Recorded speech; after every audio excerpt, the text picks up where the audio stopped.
அண்ணாமலை கஷ்டம் அவராலேயே வந்தது. அது கடப்பாரி எடுத்து அவரே குத்திக்கினார். நம்ம ஒன்றும் பண்ண முடியாது. அதுக்கெல்லாம் தண்டனை கிடைச்சாதான் அவருக்கு திருந்த வாய்ப்பு உண்டு. அண்ணாமலை திருந்தினா என்ன, திருந்தாட்ட எனக்கு என்ன? தமிழ்நாட்டு பிஜேபியே அவர் மொத்தமாக 40க்கு 0 கொண்டு வந்து நிறுத்திட்டாரு. அதில் 13 இடம் வந்து டெபாசிட் வேறு போயிடுச்சு. நான் 2வது இடத்துல இருக்கிறேன், 3வது இடத்துல இருக்கேங்கிறதுனால பாராளுமன்றத்தில் நீ தரையில் உட்காந்துக்க, இன்னும் கொஞ்சம் படியில் உட்காந்துக்கலாம் சொல்ல மாட்டாங்க. ஒரு ஓட்டில் தோற்றாலும் தோல்வி தான். இந்த தேர்தல் வந்து நான் 6 மாதம் முன்னாடியே சொன்னேன். கலைஞருடைய 100ஆண்டு விழா முடிந்து அந்த கொண்டாட்டத்தில் அவருடைய 101வது பிறந்தநாள் மிகப்பெரிய அளவில் திமுக கொண்டாடக்கூடிய மாதிரி தான் இருக்கும்னு. அதே மாதிரி தான் இந்த ரிசல்ட் வந்திருக்கு. அதுக்கு முக்கிய காரணம் ஒரு அடிப்படை. தேர்தல் என்பது அது வந்து ஒரு கூட்டணி, மேத்தமெட்டிக்ஸ். அந்த கூட்டணியை கலையாமல், உடையாமல், சிந்தாமல், சிதறாமல் ஸ்டாலின் அவர்கள் பார்த்து கொண்டார். அரசனுடைய சாதனைகள் அது எல்லாமே சேர்ந்து என்னாச்சு, வந்து அப்படியே இந்த ஓட்டுக்கள் கிடைச்சி ஃபுல் ஸ்வீப்பில் வந்தாங்க. பாண்டிச்சேரி உள்பட 40க்கும் 40 என்பது இன்னைக்கு என்டிஏ கூட்டணி வந்திருக்கு. இந்தியா கூட்டணிக்கு இன்னைக்கு ஒரு பெரிய கௌரவம் வந்து ஈக்குவலான ஒரு இடத்துக்கு வந்ததுன்னா அதுக்கு முக்கிய காரணம் வந்து திமுகவினுடைய உழைப்பு, ஸ்டாலின் அவர்களுடைய உழைப்பு, அந்த பிளானிங் தான் இதை கொண்டு வந்து இவ்வளவு தூரம் கொண்டு வந்திருக்கிறது. ஆனால் நான் அப்பவே சொன்னேன், தமிழ்நாடு பிஜேபி அண்ணாமலை தலைமையில் ஒரு 0 தான் அப்படின்னா அந்த 0 நிரூபணமாயிருக்கு. அதே சமயத்தில் மோடி அவர்கள் 3வது முறையாக இந்தியாவினுடைய பிரதமராக வருவார், அதுவும் நடந்திருக்கிறது. அவ்வளவுதான். அதுக்கு மேல இதுல எனக்கு பர்சனல் ஆதாயமோ இழப்போ எதுவுமே கிடையாது. நான் வந்து சோ அவர்கள் என்னுடைய மானசீக குரு. ஒரு 6 குதிரை ஓடுதுன்னா எந்த குதிரை ஜெயிக்கும், எந்த குதிரை நொண்டி அடிச்சு விழும் அப்படிங்கிறத நம்ம பார்க்குறோம். இந்த தமிழ்நாடு பிஜேபிங்கிற குதிரை அப்பவே குப்பை கவுந்துருச்சு.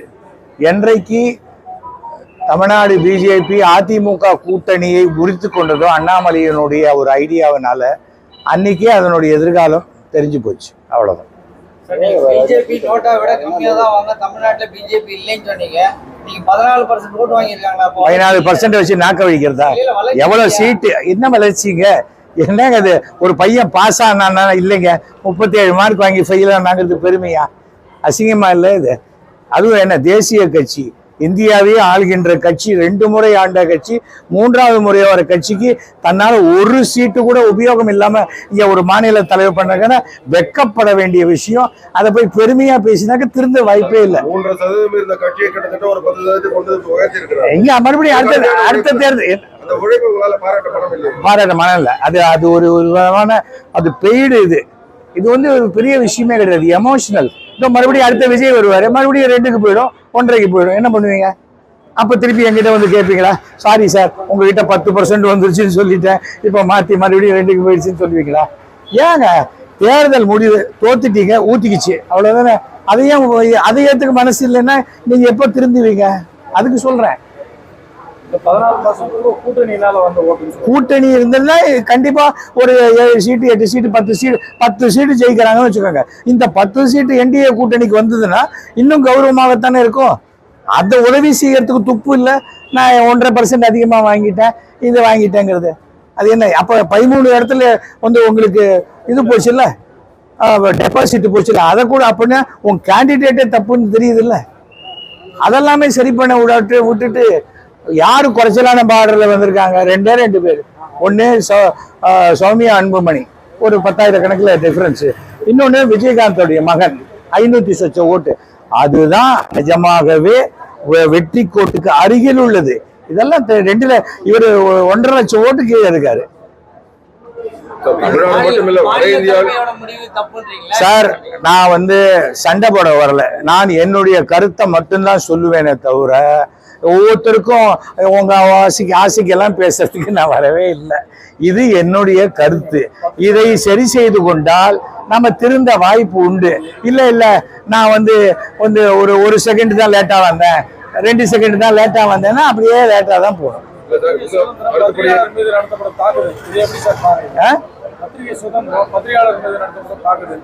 ரெண்டுத்தையும் எப்படி பாக்குறீங்க? ரெண்டுமே சார், சுதந்திரம் என்பது நான் என் பேக்கெட்டுக்குள்ள கை விடுறது சுதந்திரம். எல்லாரும் பேக்கெட்டுக்குள்ளேயும் கை விட்டு இந்த சுதந்திரம் கூட கிடையாதுன்னா பளிச்சுன்னு 4 இடத்துல அடி விழத்தான் செய்யும். அது யாரா இருந்தாலும், பத்திரிகையாளராக இல்லை, எந்த இடத்தையுமே எல்லா சுதந்திரத்துக்கும் ஒரு கோடு இருக்கு. அந்த கோட்டை தாண்டும் போது அதுக்கு உண்டான விளைவுகள் யாராக இருந்தாலும் அது வரத்தான் செய்யும். எதிர்கட்சிகள் கேட்க தவறான கேள்வியில தான் வந்து இவரும் கேட்டாரு. எனக்கு சவுசங்கர் அந்த மேட்டர் நான் வந்து சோசியல் மீடியாவில் ரொம்ப இருக்கிறதே இல்லை. எனக்கு எதிர்கட்சிகள் கேட்ட கேள்வியை கேட்டாருன்னா அதுக்கு என்ன பதிலோ அந்த பதில் சொல்லியிருக்காங்க, அவ்வளவுதானே. நீங்க எங்கிட்ட கேட்குறீங்க, நானா சவுசங்கரை அரெஸ்ட் பண்ணி வச்சேன்? நான் வைக்கல இல்லை, என்ன ஏன் கேட்குறீங்க? எனக்கும் அண்ணாமலைக்கும் என்ன சண்டை? ஒரு சண்டை கிடையாது. வாக்கியா வரப்பு தகராறா? அவர் என் பையன் வயசு, அவருக்கு நான் சண்டை போட்டு என்ன பண்ண போறேன்? நான் வந்து பிஜேபி தலைவராக வரணும்னு ஆசைப்படுறேன். நான் வந்து பிஜேபியில் சேர்ந்த போது 10 வருஷத்துக்கு முன்னாடி மோடி அவர்கள்ட்ட இனிமே நான் எந்த தேர்தலையும் நிற்க மாட்டேன்னு சொல்லிட்டு வந்து சேர்ந்தவன். அப்படி இருக்கும்போது என்னால் எந்த பாதிப்பு போகிறது கட்சிக்கு? அப்போ என்னை கூட்டு ஒரு பிரச்சாரத்துக்கு போனா 10 ஓட்டு 15 ஓட்டாக மாறுறதுக்கு வாய்ப்பு இருக்குல்ல. ஒரு தலைவன் என்பவன் சரியான நபர்களை பயன்படுத்திக்கணும். யாரையுமே பயன்படுத்திக்க மாட்டேன், நானே வியாதிகார வாந்தி எடுத்த மாதிரி எந்த மைக்கை பார்த்தாலும் நானே குதிப்பேன்னா அதுக்கு அதோடைய விளைவு தான் இது, அவ்வளவுதான். நம்ம என்ன பண்ண முடியும்? உதவி செய்யறேன்னு 1000 பேர் வந்தாலும் யாருமே வேணாம், நானே இருக்கிறேன் அண்ணா, அந்த நானே இருக்கிறேன் தான் நீ இல்லடா காலி ஊத்திக்கிச்சு அப்படின்னு சொல்லிட்டாங்க ஜனங்க.